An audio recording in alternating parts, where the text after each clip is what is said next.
بالله من شرور أنفسنا ومن سيئات أعمالنا من يهده الله فلا مضل له ومن يضلل فلا هادي له وأشهد أن لا إله إلا الله وحده لا شريك له وأشهد أن محمدًا عبده ورسوله يا أيها الذين آمنوا اتقوا الله حق تقاته ولا تموتن إلا وأنتم مسلمون يا أيها الناس اتقوا ربكم الذي خلقكم من نفس واحدة وخلق منها زوجها وبث منهما رجالا كثيرا ونساء واتقوا الله الذي تساءلون به والأرحام إن الله كان عليكم رقيبا يا أيها الذين آمنوا اتقوا الله وقولوا قولا سديدا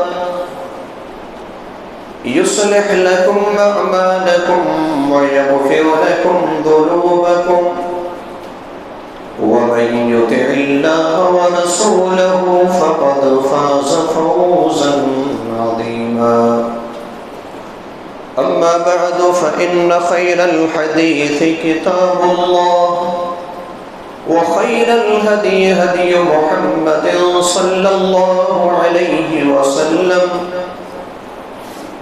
وشر الأمور محدثاتها وكل محدثة بدعة وكل بدعة ضلالة وكل ضلالة في النار أعوذ بالله من الشيطان الرجيم بسم الله الرحمن الرحيم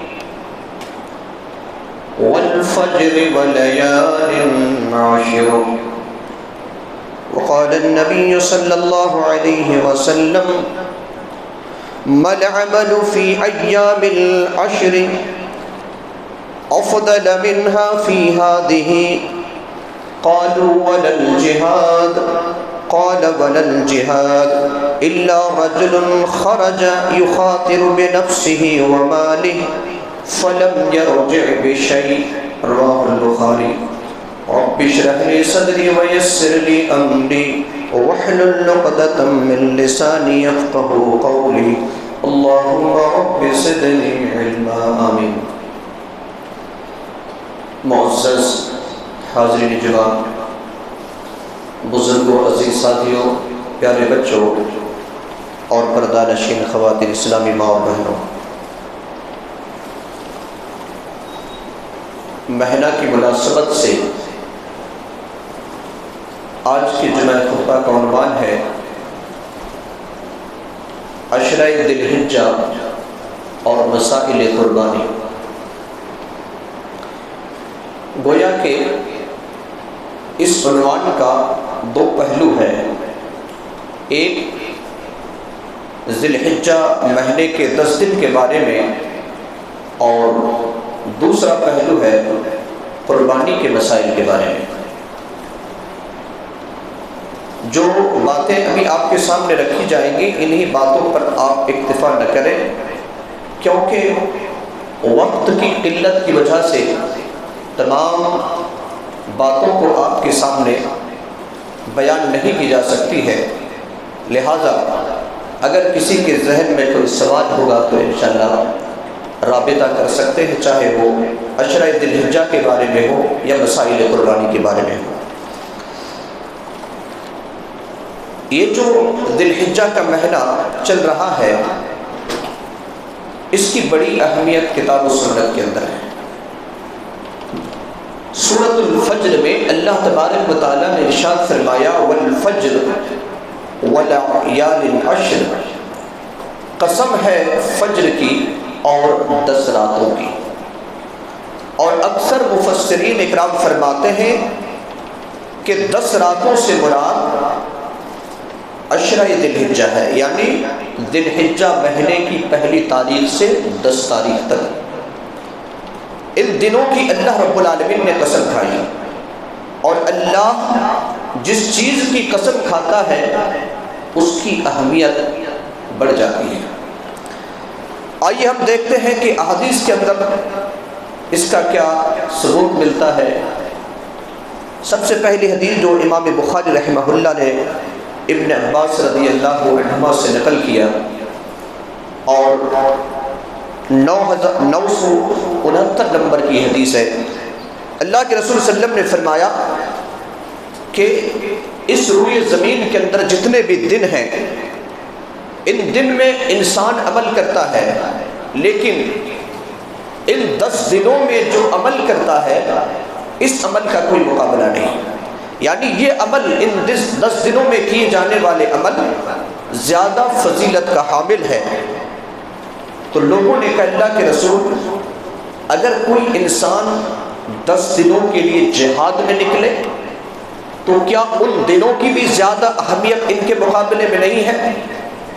اللہ کے رسول صلی اللہ علیہ وسلم نے فرمایا کہ ہاں، ان 10 دنوں کی بھی اہمیت ان 10 دنوں کے مقابلے میں نہیں ہے، مگر یہ کہ انسان اپنی جان اور اپنے مال کو خطرے میں ڈال کر نکلتا ہے اور واپس کچھ بھی نہیں آتا، یعنی اپنے مال کو بھی قربان کر دیتا ہے، اپنی جان کو بھی قربان کر دیتا ہے، تو پھر وہ 10 دن ان 10 دنوں سے افضل ہیں۔ اللہ کے رسول صلی اللہ علیہ وسلم کی دوسری حدیث، جس کو امام البانی رحمہ اللہ نے صحیح الترغیب و ترہیب کے اندر نقل کیا، آپ صلی اللہ علیہ وسلم نے ارشاد فرمایا کہ افضل ایام الدنیا ایام العشر، یعنی افرد الحجہ، دنیا کے اندر جتنے بھی دن ہیں عربی کے حساب سے 355 دن، 355 دنوں میں سب سے افضل ترین دن عشرہ ذی الحجہ کے یہ 10 دن ہیں۔ یعنی ابھی ہم جن دنوں سے گزر رہے ہیں، آج دوسری تاریخ ہے اور اس کے بعد اور 8 دن بچے رہیں گے، تو یہ دن کا کوئی مقابلہ نہیں۔ اور علماء اسلام نے اس بات کو بیان کیا ہے کہ کیا رمضان کے آخری جو عشرہ ہوتا ہے اور اس کا جو ابتدائی عشرہ ہوتا ہے، کیا دونوں کا مقابلہ کیا جا سکتا ہے؟ تو علماء اسلام نے اس کی تطبیق اس طریقے سے کی ہے کہ رمضان کے جو آخری عشرہ ہے اس کی جو راتیں ہیں اس کی فضیلت زیادہ ہے، اور عشرہ ذی الحجہ میں جو 1 تاریخ سے 10 تاریخ تک ہے اس کی فضیلت زیادہ ہے، یعنی رات کے اعتبار سے رمضان کی آخری 10 راتیں زیادہ فضیلت والی ہے، کیونکہ ان میں ایک ایسی رات بھی ہے جس کو اللہ رب العالمین نے کہا کہ 1000 راتوں سے بہتر ہے۔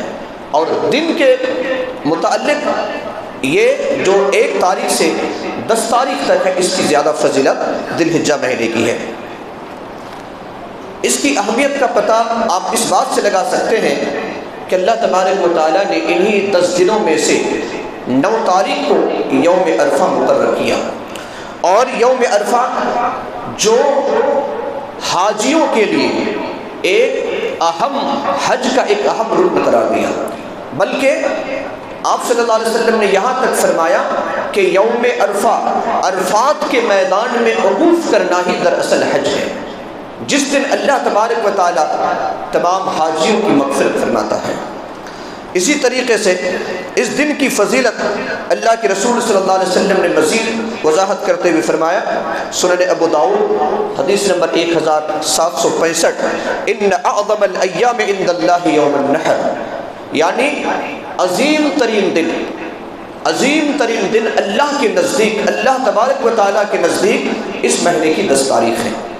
10 تاریخ یوم النحر، جس دن ہم قربانی کرتے ہیں، 10 ذی الحجہ کو ایام اعظم کہا، یعنی عظیم ترین دن کہا، تو اس کی فضیلت اس سے بھی واضح ہوتی ہے۔ اور ان ایام کی اتنی فضیلت کیوں ہے، ان 10 دنوں کی فضیلت کیوں ہے، اس کے بارے میں حافظ ابن حجر اسقلانی رحمہ اللہ فتح الباری کے اندر نقل کرتے ہیں کہ دین اسلام کے جو بنیادی عبادتیں ہیں ان ایام میں اکٹھے ہو جاتے ہیں۔ نماز، روزہ، حج، زکوٰۃ، صدقہ اور جو بھی آپ عبادت کر لیں، تمام عبادتیں انہی دنوں میں اکٹھے ہو جاتے ہیں۔ امہات العبادہ جس کو کہا جاتا ہے کہ عبادت کے جو بنیادی ہیں یہ ساری عبادتیں اکٹھے ہو جاتے ہیں ان دنوں میں۔ اس کے علاوہ کسی اور دنوں میں انسان ساری عبادتوں کو اکٹھا نہیں کر سکتا۔ ابو عثمان النہدی رحمہ اللہ فرماتے ہیں کہ سلف صالحین 3 اشروں کی بڑی قدر کیا کرتے تھے، ان میں عبادت کیا کرتے تھے۔ عبادت 3 اشروں کی، یعنی 12 مہینے جو ہوتے ہیں تو 12 مہینوں میں 3 مہینے کا 10 دن بہت زیادہ سلف صالحین عبادت کیا کرتے تھے۔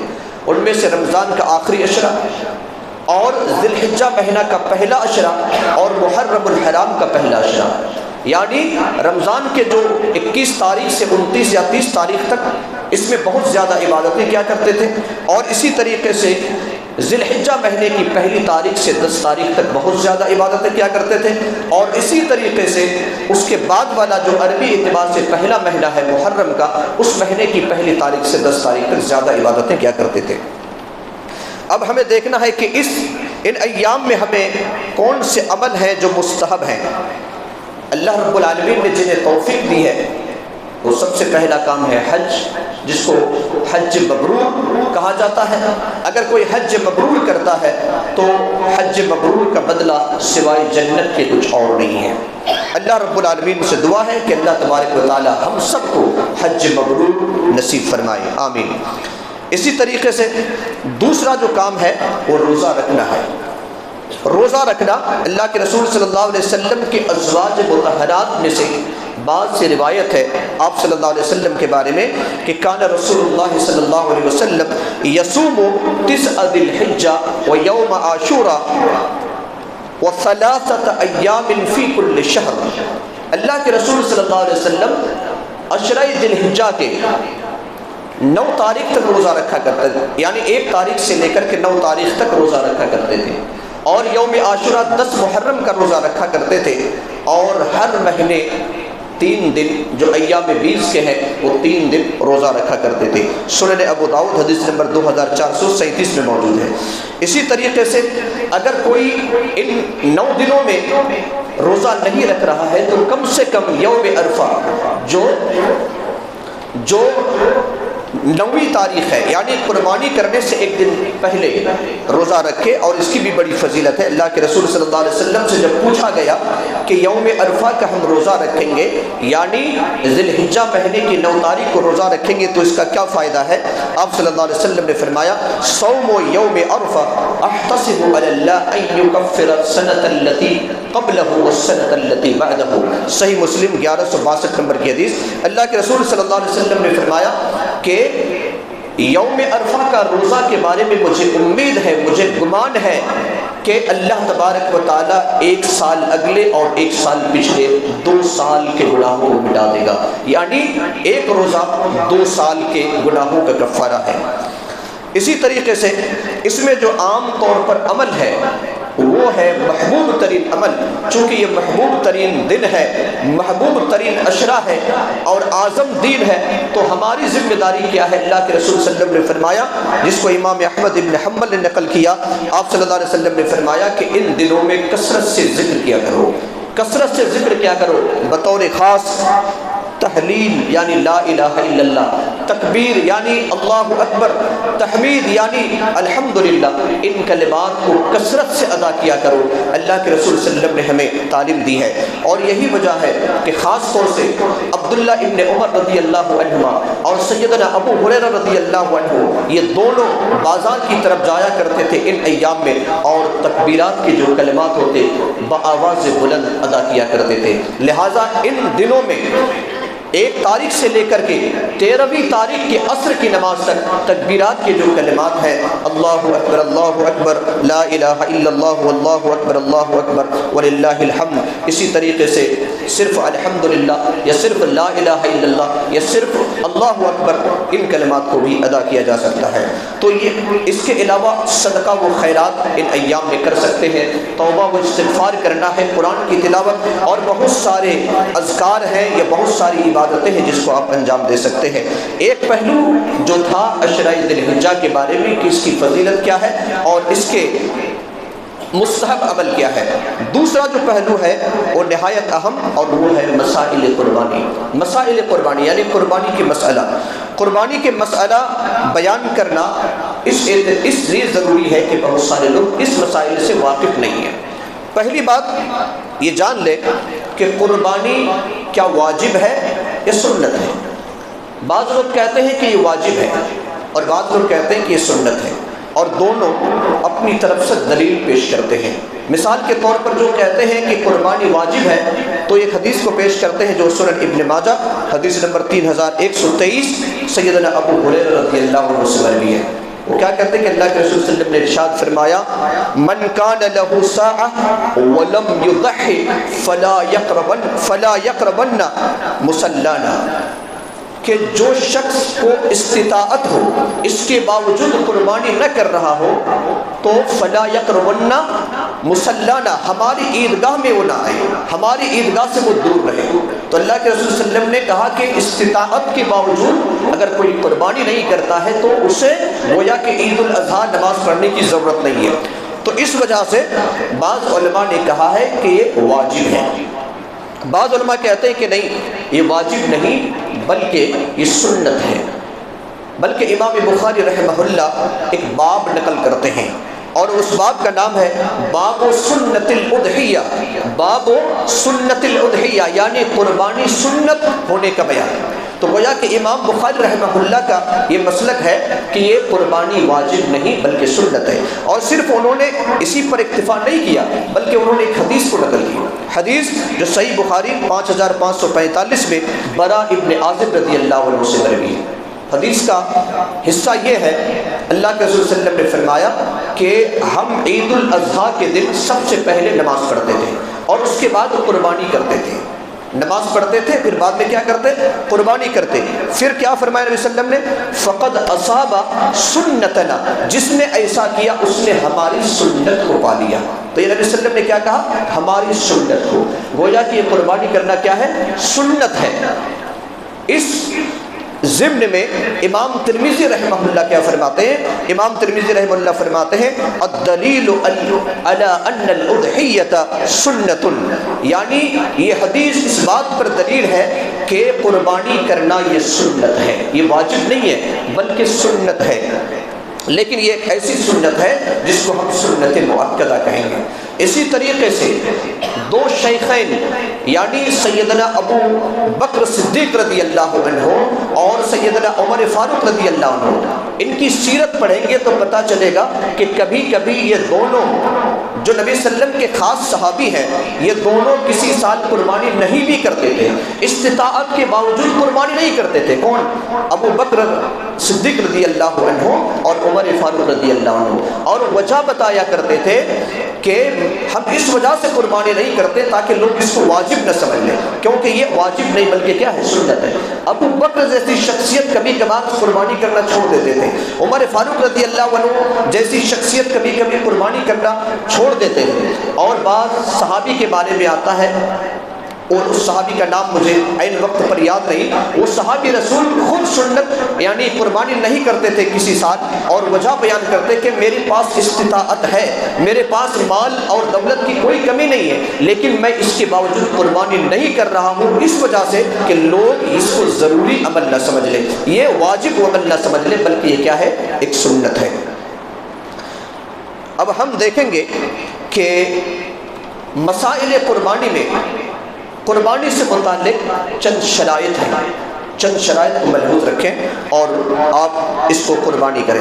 پہلی شرط یہ ہے کہ جس طریقے سے ہر عمل کے لیے اخلاص کا ہونا شرط ہے، اللہ کی رضا حاصل کرنا شرط ہے، اسی طریقے سے قربانی میں بھی اللہ کی رضا کے لیے کریں۔